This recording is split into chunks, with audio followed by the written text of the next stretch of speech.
Welcome. In this video, we're diving into the basics of the stock market, what it is, how it works, and why it's crucial for anyone looking to invest. Whether you're just starting or wanting to refresh your knowledge, understanding these fundamentals is key to making smart investment decisions. The stock market is essentially a marketplace where investors buy and sell shares of publicly traded companies. When you buy a stock, you're purchasing a small piece of that company, and in return, you have the potential to earn profits as the company grows. But the market isn't just about profits. It's a complex system influenced by various factors, which we'll explore further. The stock market operates on the principles of supply and demand. When more people want to buy a stock, its price goes up. When more want to sell, the price goes down. Companies enter the stock market through a process called an IPO, where they offer shares to the public for the first time. Once a company goes public, its shares are traded on an exchange like the New York Stock Exchange or NASDAQ.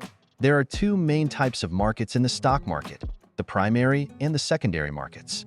In the primary market, companies sell new stocks directly to investors during an IPO. The secondary market is where these stocks are traded among investors after they've been issued.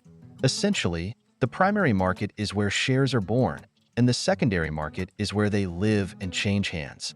Stock exchanges, like the New York Stock Exchange and NASDAQ, play a crucial role in the stock market. They provide a regulated and structured environment where stocks can be bought and sold. Exchanges ensure transparency, fair trading practices, and set the rules under which market participants operate. They're the backbone of the stock market, ensuring that everything runs smoothly. To wrap up, we've covered what the stock market is, how it works, the differences between primary and secondary markets, and the role of exchanges. Understanding these basics sets the foundation for your journey into investing. If you found this video helpful, make sure to hit that subscribe button, leave a comment with any questions, and stay tuned for more insights into the world of investing.